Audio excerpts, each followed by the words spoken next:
posição quanto no tempo. Uhum. Isso aqui é uma equação de onda. Você já viu equação de onda comigo até, que são essas aqui, Sim, eram sim. ondas elétricas e ondas magnéticas, né? Só que a equação de Schrödinger a gente costuma tratar de uma forma diferente, porque a gente costuma separar a parte espacial da parte temporal. Assim, as coisas elas ficam melhores, porque a mecânica quântica, de modo geral, a gente não se preocupa muito com o tempo. Pelo Uhum. menos nas soluções mais simples, a gente não se preocupa muito com o tempo. Muito bem. Que mais nós temos aqui? Ah, sim, eu venho falando para você que o que diferencia tudo que a gente estudou até agora era que nessa parte da mecânica quântica se trata de um processo mais estatístico. Ou seja, você precisa de conhecimentos que a gente aprende lá em estatística. Por exemplo, essa função de onda aqui, que indica a posição, na verdade ela não indica exatamente a posição, mas sim a probabilidade, né, de estar numa posição. Mais especialmente, não ela sozinha, mas a integral dela ao quadrado, que é como a gente faz lá na estatística, né? Essa função sozinha ela não significa muita coisa, ok? Ela não significa praticamente nada, assim, do ponto de vista físico, Uhum. porque, na realidade, ela precisa ser multiplicada pela parte complexa dela. Normalmente, na mecânica quântica e na estatística, na probabilidade, vamos dizer assim, nos estudos de onda como um todo, a gente sempre tem uma parte complexa que, multiplicando pela real, te dá, de fato, o que tu precisa. Então, isso aqui é só, do jeito que está escrito, a parte real da função de onda que ainda precisa ser multiplicada pela complexa, integrada, para, de fato, dar a probabilidade de estar dentro de uma posição. Veja, não numa posição específica, mas dentro de um espaço, de um range, porque, de novo, né, a gente não tem a certeza de onde ela vai estar. E a integral, pela sua própria natureza, ela não é nunca a integral de um ponto, né? Ela é sempre a integral de uma região, de um A até um B. Então, como eu falei, que você precisa integrar para chegar na probabilidade, então você vai ter só a probabilidade de estar entre dois pontos específicos. Muito bem. Que mais? É isso, basicamente. Daí tem todas aquelas regras lá da probabilidade, por exemplo, se você não pode ter a sua partícula fora da região, né? Você não pode ter mais de 100% de certeza que ela vai estar dentro da região, por aí vai, ok? Uhum. Note outra coisa também. Eu falei para você sobre a importância da parte complexa, né? Que esse cara ao quadrado que ele está aparecendo aqui, não é qualquer quadrado, não. É ele vezes o complexo conjugado dele. E o que que é o complexo conjugado? É quando você troca o sinal da parte complexa. Então, por exemplo, se você pegar essa função aqui toda, né? Veja que ele está na φ xt aqui, por exemplo, e você multiplicar pelo complexo conjugado disso, o que vai acontecer? A hora que eu multiplico isso pelo complexo dele, independente de saber o formato da onda, vai ficar a onda ao quadrado.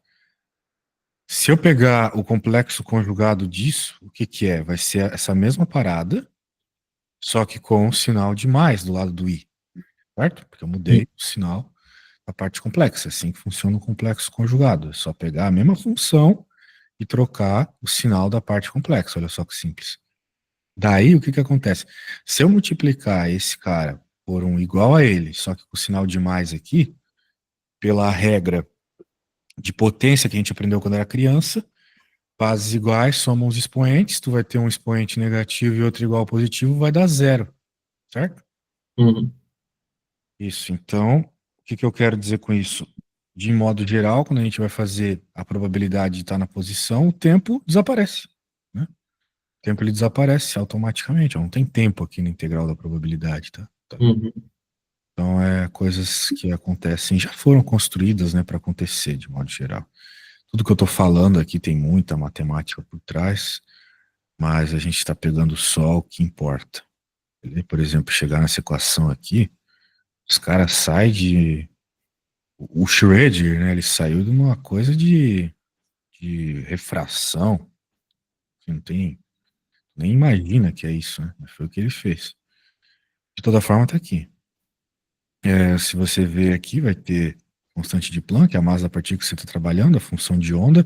Bem, isso aqui, olha só, de modo geral, é o que você obtém, beleza? Na fórmula. Isso aqui é uma equação diferencial, né? Antes de ser uma equação de onda, é uma equação diferencial. Uhum. E uma equação diferencial, lá a gente aprendeu, lá nos cursos de cálculo, que a solução de uma equação diferencial é uma função. Então você resolve isso aqui pela técnica de equação diferencial que for, e você encontra uma função. Qual função? A psi. Psi de x e t aqui. Ok? Então, daí o que, que vai mudar de uma para outra? Vai mudar provavelmente a energia potencial, né? Quando você estiver trabalhando num poço potencial é uma, quando você estiver trabalhando dentro do átomo de hidrogênio potencial é outro, e assim vai, né? O que você vai alterando é o potencial. Daí resolve a equação diferencial, o que nem sempre é muito simples, né? E você chega na solução, beleza? Então tá bom. Aqui a gente já tem um tipo de solução que aparece, da independente do tempo aqui, com termo de tempo separado. Equação diferencial parcial acontece muito isso, né? Tens as soluções, apesar da coisa toda ser variável de dois termos, tu consegue separar a variação dos termos por multiplicações. Muito bem. É claro que essa função está muito bonitinha, assim, escrita para tempo e tal, mas a gente costuma resolver isso aqui, que é bem mais simples, ó. Uma equação unidimensional aqui, independente do tempo. Aqui já é uma equação diferencial, bem parecida com as equações diferenciais que a gente aprende lá nos cursinhos de equação diferencial, né? Daí já fica mais simples. Isso aqui é uma consequência disso, tá? Então, Uhum. a consequência de você colocar o termo de tempo multiplicado desse jeito. Então vai ficar assim. Então, normalmente a gente vai resolver isso aqui. Isso aqui costuma ser muito fácil de resolver. Muito bem. Ele tá colocando só as fórmulas aqui. Daí ele tá. Porra, ele já tá fazendo uma solução aqui sem explicar muita coisa. Mas beleza, ó. Função de onda da partícula livre. Quando a gente resolve essa equação aqui, olha só, em um slide ele faz uma coisa infinita, mas beleza. A gente tem essa equação aqui independente do tempo. Como eu estava te falando, não tem as derivadinhas de tempo, tá vendo? Uhum. Muito bem. O que que ele fez aqui do lado? Ele encontrou a função de onda da partícula livre. O que que é uma partícula livre? Uma partícula sem potencial para prender ela num lugar. Tá livre, vai para onde quiser. Uhum. Não precisa se mover de um determinado jeito, né? Porque se ela está num poço potencial, ela se move de um jeito. Se ela está dentro do átomo de hidrogênio, ela se move de outro jeito. Se ela está no oscilador harmônico, de um outro jeito. E assim sucessivamente. Ah, bem, então se a gente tirar esse potencial aqui e resolver essa equação, a gente vai chegar numa solução bem simples aqui, que aparece quando você resolve uma equação de segundo grau, né? Seja em quântica ou seja em qualquer outra matéria, Uhum. que é essa aqui. Então daqui, né, se a gente, por exemplo, reescrevesse essa parada como se fosse um senos e cossenos, né, como eu te expliquei, E pode ser escrito como senos e cossenos, a gente não precisa, na verdade, nem precisa muito disso, né? A gente já faz as comparações e percebe que a frequência angular está associada com a energia constante de Planck ao quadrado, é o que vai aparecer. E esse número de onda aqui, ele está associado também com essas coisas. Esse número de onda, ele vai ser bem importante nessa matéria, porque ele vai estar associado com os níveis de energia, beleza? Então você já viu níveis de energia ali quando nós estudamos o átomo de Bohr, né? Uhum. Então aqui ele também vai ser bem interessante. ele vai estar associado com o quanto a onda oscila, né? Que, como a gente sabe bem, oscilação de onda tem a ver com energia. Muito bem. Claro, tudo isso aqui a gente nem precisou resolver conta ainda, né? Só para ficar ligadinho. Por exemplo, suponha que essa função exista apenas entre esses dois espaços. Calcule a probabilidade de que o evento ocorra pela função psi x ao quadrado. Sim. Calcule a probabilidade de que o evento ocorra descrito pela função psi de x ao quadrado. Ocorra. Português aqui não tá muito legal. Não, não. Calcule a probabilidade de que o evento, eu que tô meio maluco, descrito pela função ocorra entre. Beleza. Daí o que que acontece? Ele quer que você faça a conta para cada um desses casos. Uhum. Muito bem. Sem fazer nenhum cálculo, a gente consegue dizer já a resposta da primeira. É 100%, ok? Porque está escrito no enunciado que ela vai existir só entre 0 e L, então a probabilidade de existir entre 0 e L é 100%. Tá. Não vai poder existir fora. Uhum. Mas cuidado, vão existir situações onde ela vai poder tunelar, né? A partícula vai ter uma probabilidadezinha de sair. Só que isso só acontece se você não tiver uma barreira de potencial infinita prendendo ela. Uhum. É de que essa barreira, aqui não tem física, né? Aqui é só matemática, nesse momento. Então, mas assim, entendi a interpretação, mas para eu responder isso por cálculos, para eu comprovar isso por cálculos, como que eu. Integral. Te expliquei lá em cima que quando a gente estava falando aqui de mecânica quântica, tinha que resolver a integral para fazer as probabilidades. Então, tu vai fazer a integral da função ao quadrado, tá vendo? Uhum. Então, por exemplo, ó, sem ver o slide aqui, o que ele vai pegar? Ele vai pegar isso aqui, que a princípio é um seno, né? Alguma coisa do gênero, e vai integrar Uhum. dentro dos espaços que ele está pedindo. Aqui, ele nem. Aqui ele já n igual a 4. Eu tô tentando entender o que ele fez aqui, porque ele não colocou a função, mas ele escreveu que é uma integral, tá vendo? Uhum. É, aí nas próximas. Claro, claro, claro. Na verdade, ele nem precisa, né? Só um pouco de lógica já resolve. Porque, bem, se a gente sabe a resposta da primeira, que a área abaixo da curva tem que ser 100%, né? Porque o que que é uma integral? Integral é a área abaixo da curva. Uhum. Então a gente sabe que a área abaixo dessa curva vai dar 100%. Uhum. Então, por exemplo, se ele pega aqui, quer saber até a metade do comprimento. Se ele pega até metade do comprimento, ele vai ter dois desses morrinhos inteiros, tá vendo? Uhum. Que ele faz Então, aqui. a probabilidade seria 50%. Exato. Entendi. E assim vai. Aí tu vai quebrando aqui e vai encontrando. Uhum. Então aqui, nesse problema é só matemática mesmo. Tem muito. Sim. Não, mas tá. Curioso é que ele já vai pra Braikett, porra. Aqui o negócio já começa a ficar tenso já.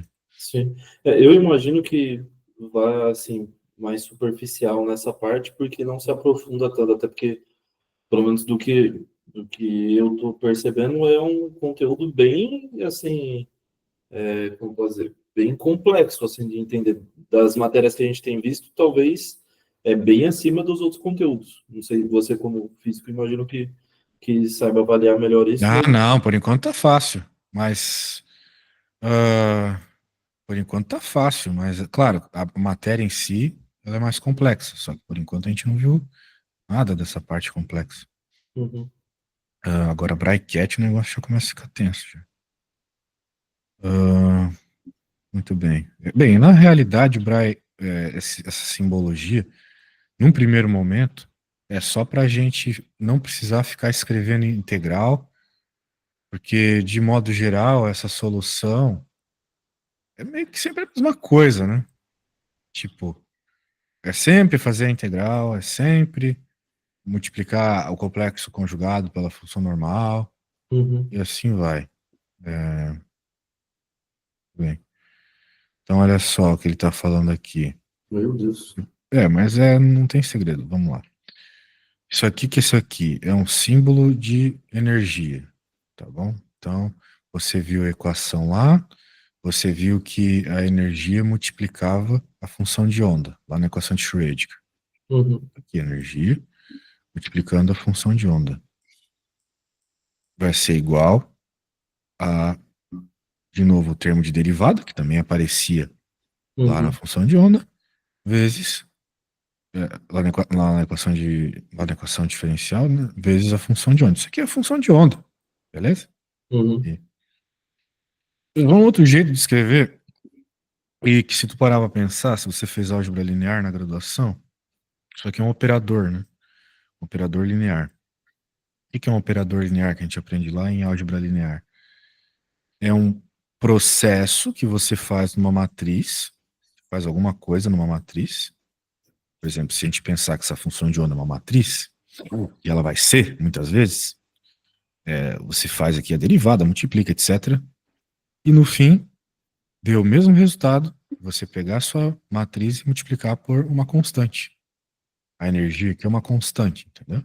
uhum, Então, lá na álgebra linear, a gente aprende isso, que quando a gente faz toda uma série de cálculos numa matriz, mas é a mesma coisa que você ter um número multiplicando, daí a gente chama isso de operador linear.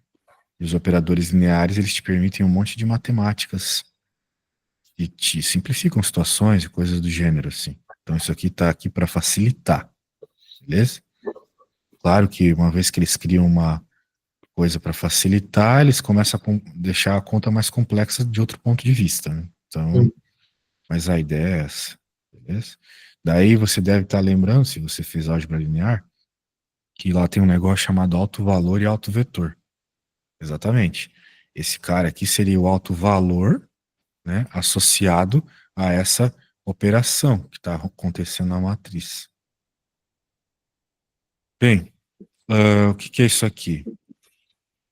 Ele está supondo duas probabilidades, dois estados possíveis que a tua uhum, função de onda pode decair, né? Então, a função pode acontecer uma coisa com a função de onda ou uma outra coisa com a função de onda, né?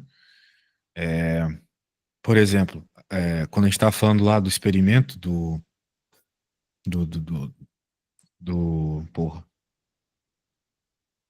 aquele experimento lá da dupla fenda, uhum, né? Ele poderia ter um comportamento ou outro. Então, ele decaiu em um dos estados. Lá naqueles comportamentos lá, ou ele funcionava como onda ou como partícula, né? Por exemplo. E eram 100% das possibilidades. Aqui é a mesma coisa, né? Você tem que a soma desses dois estados, daria 100% das suas probabilidades. uhum, E daí a questão é o seguinte, né? Como a gente está falando de probabilidade, a gente vai ter e a soma dessas duas coisas vai ter que ser 100%. uhum, Então, na prática, né, a tua função de onda como um todo, essa psizona aqui, ela pode ser escrita desse jeito, uma combinação linear dessas duas possibilidades. uhum, E essas duas possibilidades, tal qual qualquer probabilidade, seja jogando dadinhos, seja jogando moedinhas, a soma das probabilidades tem que dar 100%. uhum, Beleza? Então, por isso que se você simplesmente pegar isto e integrar, os coeficientes que estão aqui na frente vão ter que ser 1/raiz de 2. A menos que as probabilidades elas não sejam iguais, né? Porque se você fizer a integral aqui, né? Esse cara elevar ao quadrado, etc., tudo aquilo que eu te expliquei, né? 1/2 mais 1/2 vai dar 1. Beleza? entendi. Porque, veja, se você pegar isso aqui e elevar ao quadrado, isso aqui vai virar 1/2, certo? Sim. Daí é isso, 1/2 mais 1/2 vai dar 1, basicamente. A ideia é essa, tá? Então, claro, vai ter outras coisas aqui, mas por hora é isso. Vamos ver aqui. Ele até está deixando isso bem claro, que pode servir para qualquer coisa, né? Você só pode estar feliz ou triste. Então, Hum, se você fizer a medida aqui, é o que ele está explicando, o que eu acabei de explicar. Beleza? Sim. Tem 50% de chance para cada um dos caras. É isso aqui. Porra, aqui o negócio já começa a ficar mais tenso, porque essa função de onda, né? A gente tava pensando numa situação é, bem, vamos dizer assim, genérica. Uhum. Aqui a gente já está falando de um estado muito específico do átomo de hidrogênio, né? Quando tem N, L, Ml, Ms, são os quatro estados que definem um átomo de hidrogênio. Uhum. Mas eu acho que o professor colocou isso aqui só para assustar vocês. Porque o quarto estado do átomo de hidrogênio nem se faz em. Bem, até se faz, né? Em equação de Schrödinger, mas é um nível assim altíssimo, altíssimo. Bem, de toda forma tá aí, né? Tá só mostrando algumas situações. Tudo que define o a tua estrutura ali é o que vai aparecer na tua equação. Uhum. Ela sempre vai ter que dar 100%. Muito bem. E é isso, né? Você sempre vai, depois de medir, ir para uma das possibilidades. Uhum. Então, acontece que antes de medir, você está numa nuvem de probabilidades ali. Pode estar acontecendo qualquer uma das coisas. Beleza? Por isso que esse experimento do gato aqui, que o professor parece adorar, Sim. é curioso, porque, tipo, se você está falando do mundo quântico, né, você não pode definir qual é o estado antes de fazer a observação. Como é que você vai saber? Você não observou, certo? Uhum. Só que ele já. Só que tu também não pode dizer que ele decaiu já no estado, a princípio, porque ele só decai no estado quando você faz a observação. Oh, então, o que acontece não tem como saber o que vai acontecer, né, antes de você fazer a medida. Uhum. Portanto, se você supõe um sistema quântico que o gato que pode matar o gato ou fazer o gato viver, daí ele é como se ele estivesse vivo e morto ao mesmo tempo, entendeu? Sim. Esse é o É, experimento daquele negócio do gato dentro da caixa, não era um negócio assim? exato. Sim. O jeito que o professor colocou aqui não deixa muito claro, mas na verdade o gato vai viver ou o gato vai morrer, porque tem um veneno lá que esse veneno sim, vamos dizer assim, ele ativa por meio de um estado quântico decaído, entendeu? Sim. Decai lá a parada, ela liga ou desliga, né? Ou não Uhum. liga, né? Melhor dizendo. Então, sem abrir a caixa, eu não posso definir se ele está vivo ou se ele está Por morto. quê? Porque o estado não decaiu ainda. Entendi. Sacou? Você não teve um Uhum. colapso, a função de onda não escolheu uma das duas possibilidades dela. Uhum. Isso só acontece quando você faz a observação. Até lá, 50% de chance para cada caso. Entendi. É isso. Bem, então agora está um pouco mais explicado aqui. Daí, isso aqui é muito louco, né? Deixa pra lá. Modelo para o átomo, absorção. Parece que voltou as paradas que nós estávamos falando antes. É que o exemplo, esses exemplos extras, ele pega a matéria do módulo inteiro e vai jogando exemplo. Aqui não tem nada demais. Ele está pegando a equação da energia que a gente encontrou lá no Bohr e Sim, colocando os níveis de energia para chegar nos valores, né? Meio que decorados, assim, você pode decorar eles. sim. Não, eu peguei as listas lá do módulo 4 dessa parte de módulo de Bora, eu fiz mais de 10 exercícios aqui. Certo. Então, você viu que é fácil, só fazer conta de menos, né? Vamos ver se Não, você tem. essa matéria tá tranquila. Sim.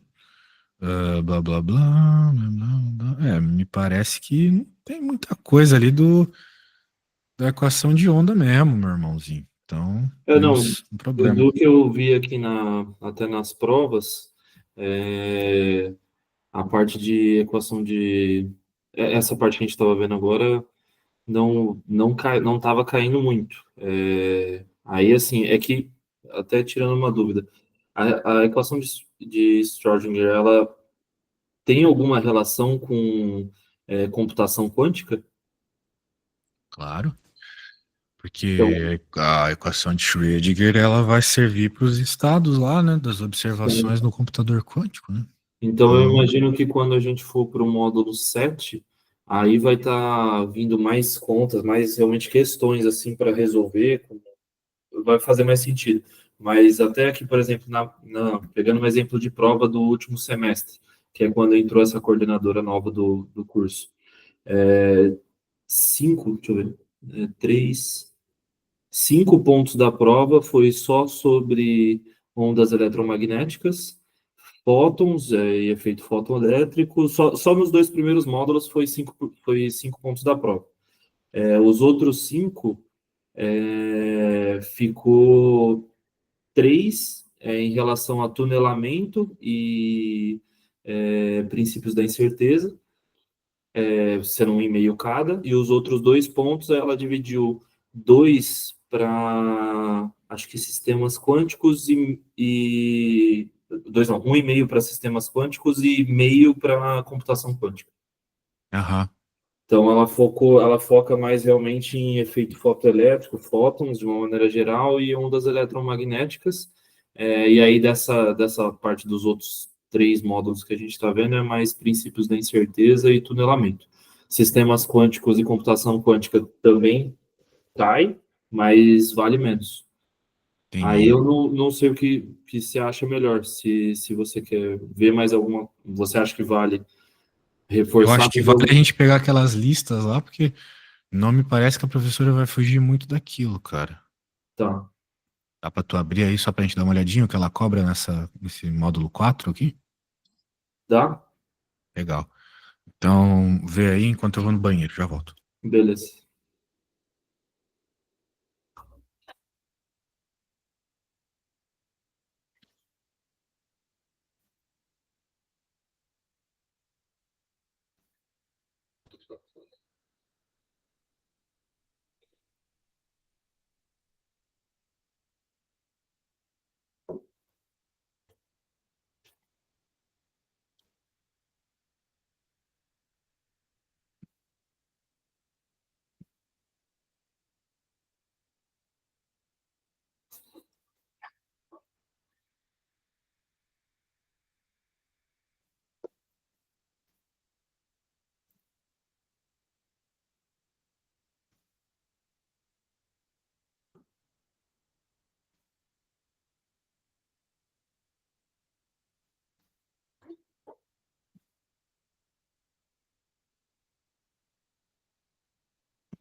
Opa, voltei, desculpa aí.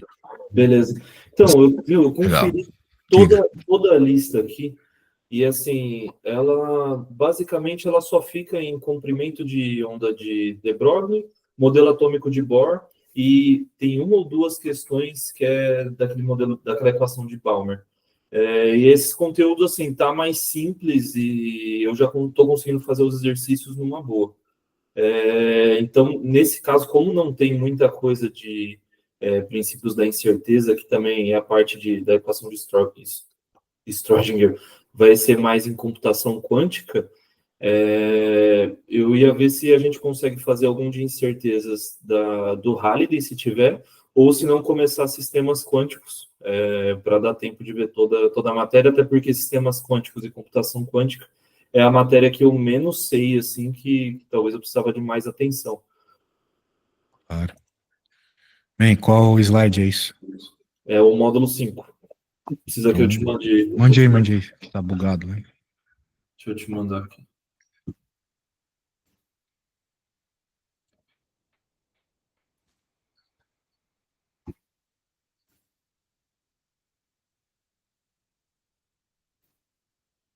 Te mandei aí no WhatsApp.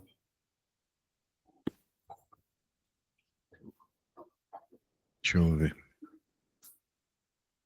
Ah, Eu até cacei aqui nas provas. Eu não encontrei ainda, não consegui olhar todas as provas, mas o conteúdo de prova final ele é diferente da prova de recuperação ou substitutivo. E em prova final, não teve nenhuma que caiu princípios da incerteza, só prova substitutiva, porque aí ela cobra o conteúdo completo.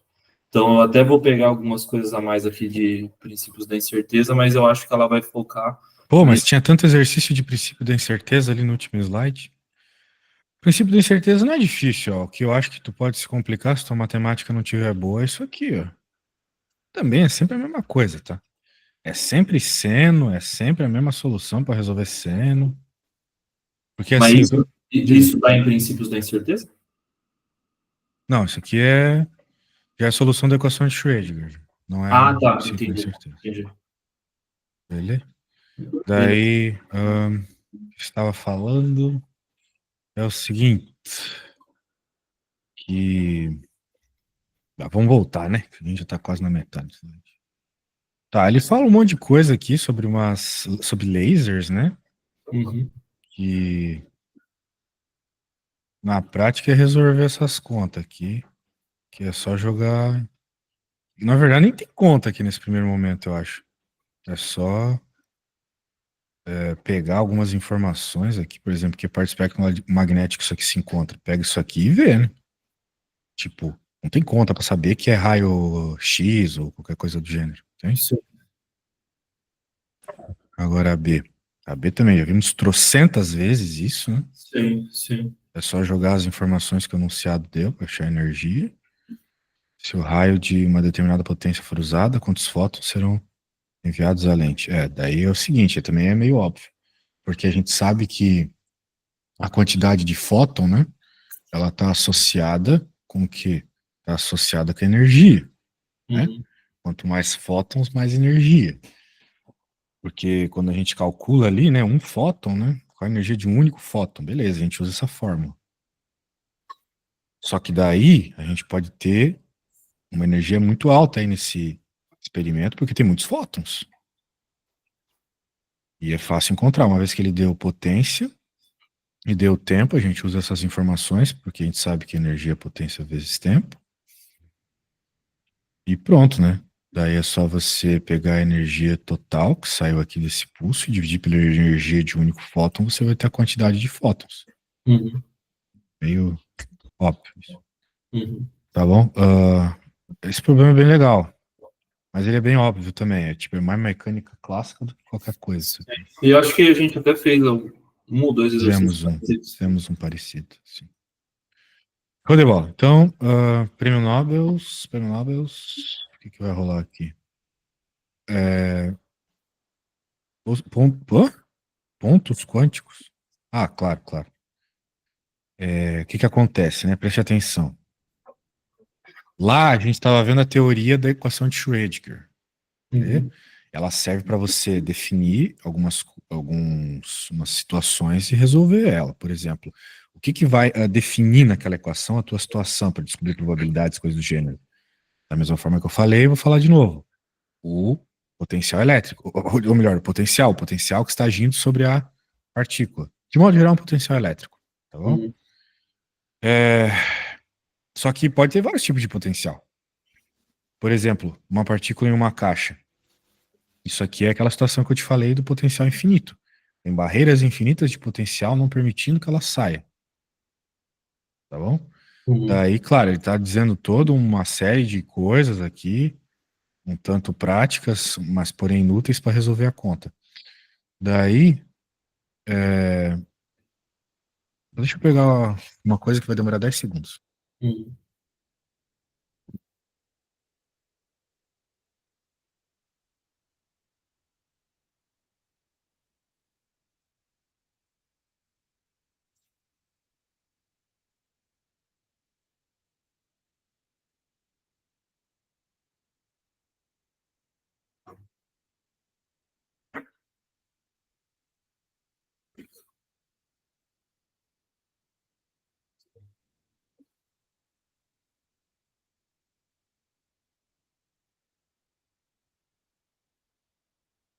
Como prometido.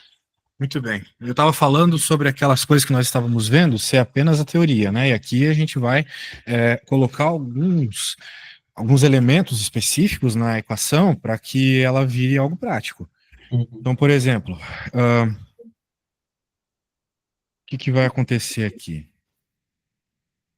Se a gente está definindo que o potencial é infinito nas pontas para que ela não saia, Uhum. então a gente vai fazer o seguinte: a gente vai dizer que existem umas condições de contorno aqui na solução dessa parada, que é o seguinte: zero é a probabilidade dela estar nas pontas, Uhum. beleza? Ó, aqui, ó, o potencial infinito que eu estava te dizendo, tá vendo? Uhum. Daí, ah, a gente vai resolver essa equação diferencial.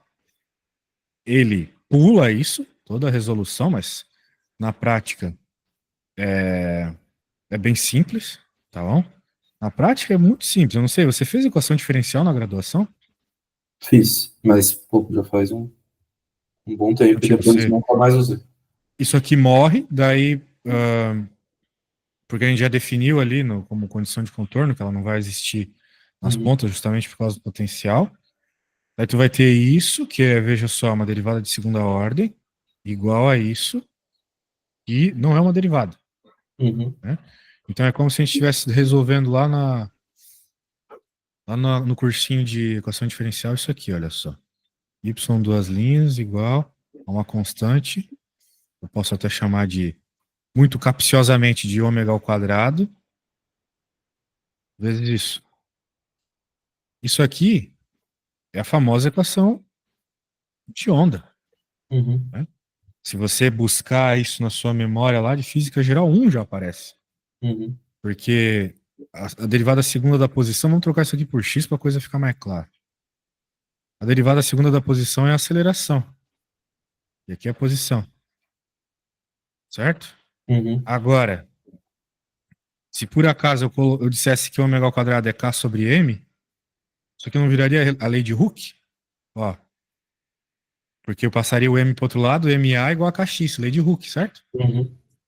Que é a famosinha lei da oscilação do bloco, né? Ou seja, o formato dessa equação diferencial, né, ou melhor, essa aqui, né? Causa isso, que é naturalmente uma oscilação. A gente aprende isso lá em Física 2, Física 1, Física 2, ok? Uhum. Então não tem muito segredo, sacou? Por isso que o professor, ele pula isso. Uhum. Porque supostamente vocês já viram. Mas, né? Supostamente, né? Uhum. Não, Exato. nada garante que você saiba isso. Mas voltando, vou voltar aqui. Beleza, daí, se a gente sabe que é uma oscilação, a gente sabe que é um seno. Uhum. Então ele vai e coloca as condições de contorno. e encontra essa solução aqui. Assim, depois de muito cálculo, parece que ele não quer que a gente se preocupe muito com essas definições, ele chega nisso. E ele chega nisso aqui, veja só que interessante, é uma função de onda, né? Que ainda não é exatamente o que vai te dar a probabilidade, mas sim o quadrado dela, como eu já falei, que depende desse n, né?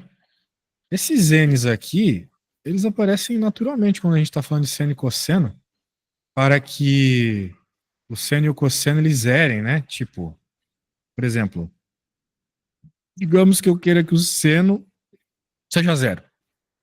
Pode dizer que então é seno de 2π. Seno de 2π é zero. Uhum.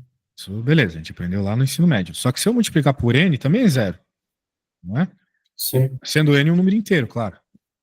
Então, é o que ele está dizendo aqui, né? Qual é a interpretação física disso? A interpretação física é que são os níveis de energia. Para n's diferentes, você vai ter um argumento diferente na função seno, que vai te fazer, na prática, a tua onda oscilar mais ou menos, né? Quanto maior o n, maior a frequência de oscilação. O que está associado, como a gente já conversou milhões de vezes, com a energia, né? Então, olha só, o n é um número quântico, está associado com a energia da partícula. Então, Uhum. tudo se encaixa, tá vendo? Entendi. Então é isso. Daí ele chega a algumas outras conclusões que a gente vai meio que pegar pronto, né? Aí. Muito bem. Vamos lá. Determine a função de onda do elétron nível 3, confinado em um posto de potencial infinito com largura 2 nanômetros. Beleza. Então, ele vai pegar aquelas soluções lá e vai colocar esses valores. Ó. Ele quer saber a função de onda. É só isso. Então, a gente vai pegar o L que ele mandou, vai substituir. Ó, substituiu. E o N que ele falou, que era o 3, substituiu. Claro, você pode jogar uns valores aí e ah, já fica na mão já, né? Beleza? Uhum. Muito bem. Ah, Show de bola. Então não tem conta aqui, né? Ou melhor, não tem nenhuma conta razoavelmente difícil. Só fazer multiplicações e tal. Sim. Show de bola. Então, o que mais nós temos aqui? Bem, ó, esse é o formato da função de onda, né? Sim. Só que o que vai nos dar probabilidade é o quadrado dela. Então, é bom cuidar com isso, tá? Não é que o elétron é exatamente isso aqui, beleza? Uhum. A gente não está interessado assim, na geometria do elétron no primeiro momento, Uhum. mas a gente está interessado na probabilidade. Então, é sempre o quadrado. Uhum. Muito bem. Daí é o que eu te falei, né? Aquela integral. Agora sim. Parece. Peraí, só uma dúvida ali no slide anterior. Nesse caso, por exemplo, pensando num exercício que ele poderia passar, ele me pede a função da onda, igual no exercício anterior, achei a partir dos valores que ele me deu de N e L. E aí eu teria que fazer essa integral para poder achar aí sim a probabilidade que ele de Exatamente. essa partícula. Que, Mas aí, que num poço daquele tamanho, que com sim, aquele nível de energia você teria, entendeu? sim. Tipo assim, aquela função eu acho qual que é o formato dessa, vamos dizer, dessa partícula, certo? Isso. E aqui a probabilidade. E aí aquele B e o A seriam mais e menos infinito por ele estar nesse posto de potencial Não, infinito? não, não, não, não. Acontece que, como nós estamos dentro de um poço finito, ele tem Ah, um tá. tamanho finito, né? Tanto é que a gente até sabe o tamanho, 2 na 19, Hum, beleza? Então, esse A e esse B seriam isso. Seriam os tamanhos que definem o teu poço. Por exemplo, tu poderia dizer que o A é 0 e o B é o 2 na menos 19, entendi. né? Outro Entendi. poderia dizer que é metade para cada, né? Também dá. É legal também fazer isso. Entendi. Entendi. Show. Por exemplo, aqui, ó, ele já está até dizendo quais vão ser os limitantes da caixa, tá vendo? Certo. Na verdade, vos digo, né? Ele está dizendo aqui num terço final, ou melhor, no terço do meio da caixa. Ele não quer saber a probabilidade de estar na caixa inteira, Isso não nos interessa, né? Se a gente colocou um potencial infinito, a gente sabe que 100% de probabilidade ele vai estar na caixa. O que nos interessa, às vezes, é saber num determinado pedaço da caixa, Sim, né? Por qualquer motivo que seja. Então, o pedaço que ele está querendo ver do fim do primeiro terço até o fim do segundo terço, tá vendo? sim. E Aquele terço do meio. naquele gráfico ali de cima, por exemplo, eu poderia traçar, tipo, duas linhas ali, certo? Isso, seria aqui no meio, exatamente. Sim, Qual é a entendi, probabilidade de estar ali? Essa é a pergunta. entendi. Daí, ele já safadamente, né? Claro, tem que saber essa parada aqui, tem que saber como é que a onda fica com N3, etc. Não é uma coisa tão trivial, não. Né? Tá. Não precisa disso, para ser bem sincero. Você pode resolver fazendo a integral. Mas, por acaso, se te derem o desenho, né? Fica claro que vai ser um desses morrinhos. Uhum. Ou seja, 33%, né? Mas, se eles não te derem, né? O que você vai fazer? Você vai pegar a integral e vai substituir as coisas. Né? Uhum. Aqui ele nem faz o serviço de integrar a parada, né? Ah, não, ele coloca aqui, eu tô sendo malvado, teu professor. Ele coloca e diz que a resposta dessa integral lá, quem que é esse aqui, mano? Ó, é a função de onda ao quadrado, tá vendo? Uhum. Isso. Tá ao quadrado aqui. É, e pronto, né? Daí você integra isso. Integral de seno ao quadrado, ele coloca isso aqui, né? Porque é por essa soluçãozinha que sai. Uhum. Por essa substituiçãozinha trigonométrica, né? Uhum. E daí pronto, ficou isso aqui. Show? Então a gente tem esse 33% de probabilidade aí. Sim. Mas no caso de um exercício tão simples quanto esse, eu poderia já jogar os 33? Poderia, né? Bem, Através da imagem já se daria você ou não. se você tiver o gráfico, sim, né? Mas daí é Entendi, um argumento lá tu e teu professor, né? Eu entendi, aceitaria. entendi. Acontece que nem sempre a gente tem esse gráfico aqui, né? Eu, Uhum. particularmente, não uso gráfico, porque eu nunca tenho ele. Mas a integral tá sempre ali para nós, né? Entendi. Função, etc. E aí vai. Isso aqui é bem aquela física geral 2 de ondas, né? Uhum. Isso aqui lá, aquelas, como é que era? Aquelas frequências do primeiro harmônico, segundo harmônico, sabe? Uhum. É o que está acontecendo, é como se fosse um tubo fechado, né? E tu tens lá os harmônicos, igualzinho, é a mesma coisa, sai da mesma teoria, Uhum. né? Só que daí tu terias que lembrar como é que ficam os harmônicos, né? E pior, terias que lembrar como é que fica o quadrado deles. É o quadrado deles que vai aparecer na integral. Sim. Muito bem. Show de bola. Daí ele. O que ele está fazendo aqui? Calculando a probabilidade para o caso geral. Ah, sim, para todo N, né? Então, se tu quiser aí, ó, tem essa resposta pronta, vamos dizer assim, para Sim. todos os casos. Entendi. Pô, esse aqui eu nunca tinha feito, mas é muito legal. Já dá para pegar pronto, verdade. Nunca tinha pensado nisso. Uhum. Que massa. Só que, claro, né? Isso aqui só serve para um poço infinito, né? Como eu te falei, vão ter outras situações. Vão ter Sim. poços que não são infinitos, vão ter muitas situações assim diferentes. Daí tem os níveis de energia, né? Então, tal qual lá no átomo de Bohr, tu tinha níveis de energia, tu consegue associar esses níveis de energia dentro de um poço também. Uhum. Lá elas tinham comportamentos diferentes. A gente até viu um gráficozinho com uma espécie de onda em torno do núcleo, né? Aqui é a mesma coisa, são ondas dentro da caixa. Muito bem, mas ó, uma vez que tu tens aquela equação, tu já tem tudo, né? Uhum. Então ele vai te falar algumas situações específicas, qualquer energia para o quinto estado, com uma caixa de um determinado tamanho, jogou na equação e pronto, Uhum. beleza? Isso. É, que mais? É isso. Tô só jogando a formulinha. Uhum. Vamos jogar na formulinha. Vamos, daí, claro, é bom que tu tenhas um formulário bem legal aí, né?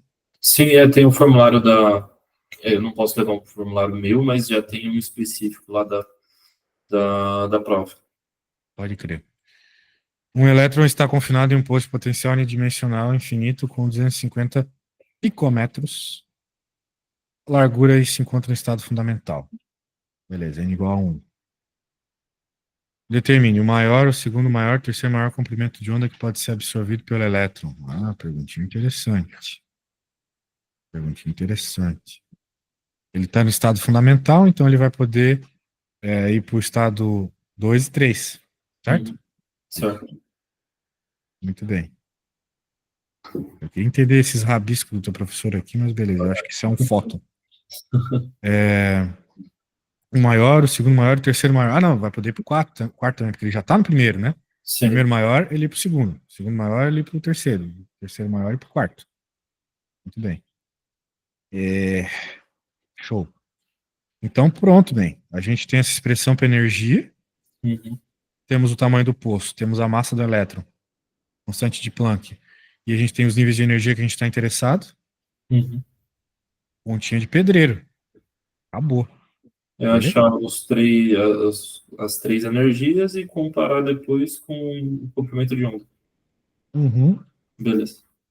Converter para o comprimento de onda a gente sabe bem também, né? Uhum. HC sobre lambda.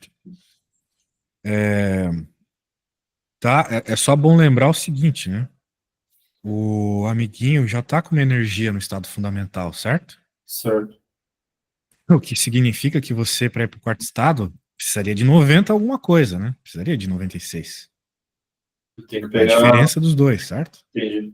Então, para calcular o comprimento de onda, a energia que eu uso é a diferença entre o estado fundamental e os que eu estou procurando. Exato. Que é o fóton que vai te dar essa energia exata para tu chegar aqui, entendeu? Sim.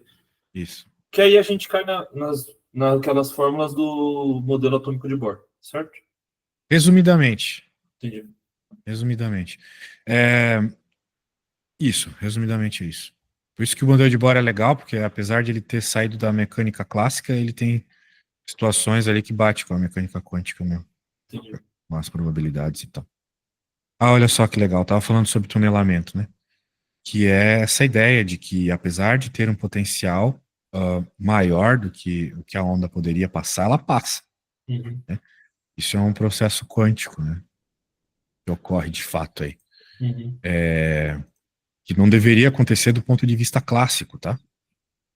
Porque, por exemplo, se você pega uma bola de tênis e joga com uma energia numa parede que não é suficiente para derrubar a parede, a Uhum. bola não vai passar para outro lado, certo? Sim. Ela teria que ter uma energia grande pra caramba, óbvio, para derrubar Sim. a parede. A questão é que no mundo quântico isso acontece, beleza? Existe uma probabilidade de ela estar fora da caixa, se tu não tens um potencial infinito, resumidamente, tá bom? Uhum. É igual aquela questão do som, né? Você falou? Isso, exato. Existe essa analogia com a difração, perfeito.